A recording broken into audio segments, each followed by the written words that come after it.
arbitral du sport, ou TAS. Le tribunal arbitral du sport n'est pas une juridiction étatique. Il investit des personnes privées, avocats, professeurs, juristes, d'un pouvoir juridictionnel, c'est-à-dire du pouvoir de trancher certains litiges. De façon générale, le TAS est compétent pour tout litige civil ou commercial en lien avec le secteur du sport. Mais le fait que le litige ait un lien avec le sport ne suffit pas à fonder la compétence du TAS. Il est nécessaire que les parties aient un fondement contractuel. Les parties ont deux options. Soit elles ont prévu une clause compromissoire. Une clause compromissoire est une clause insérée dans un contrat ou dans les statuts d'une fédération ou d'un organe fédéral prévoyant la compétence du TAS en cas de survenance d'un litige. Soit, deuxième option, les parties décident, après la survenance d'un litige, de conclure une convention appelée compromis d'arbitrage, au terme duquel elles décident de porter devant le TAS un litige qui est déjà survenu entre elles. Il convient de préciser que le TAS a une compétence exclusive en ce qui concerne les décisions, les mesures prises par l'Agence française de lutte contre le dopage. Devant le TAS, on a diverses procédures. On a la procédure ordinaire qui concerne essentiellement les litiges contractuels, contrats de mécénat, contrats de sponsoring, contrats d'agent. Et dans le cadre de cette procédure, les parties doivent régler des frais de greffe, elles doivent régler également des frais administratifs qui dépendent de la valeur du litige et elles doivent enfin régler les honoraires de l'arbitre.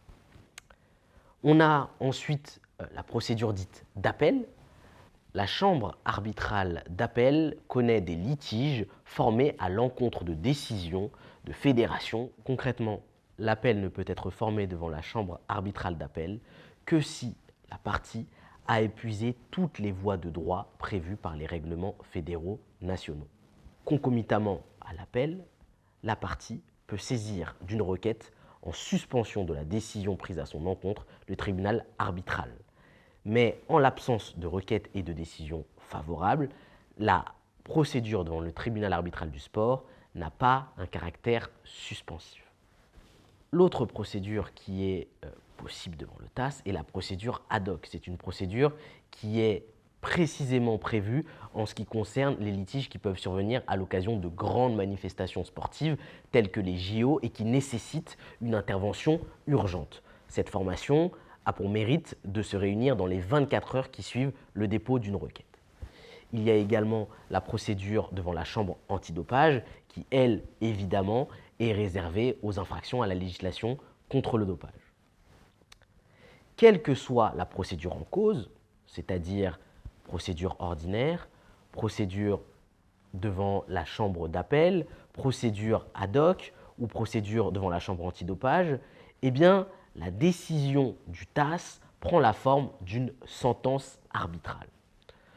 Or, excepté en matière de dopage, il n'y a pas de recours sur le fond contre les sentences rendues par le tribunal arbitral du sport. La seule voie de recours possible est ce que l'on appelle le recours en annulation. Dans cette hypothèse, l'affaire n'est pas rejugée sur le fond. En revanche, s'il y a eu un problème de compétence, c'est-à-dire que le TAS n'était pas compétent ou qu'une règle essentielle de procédure ou que l'ordre public a été violé, eh bien la sentence peut être annulée.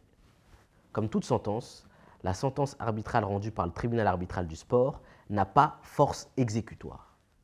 Pour que cette sentence ait une force exécutoire, c'est-à-dire que l'on puisse en forcer l'exécution, il est nécessaire d'introduire une procédure d'exéquatur. Et au terme de cette procédure d'exéquatur, les magistrats rendront une ordonnance qui permet à la décision d'avoir force exécutoire et donc de produire tous ses effets.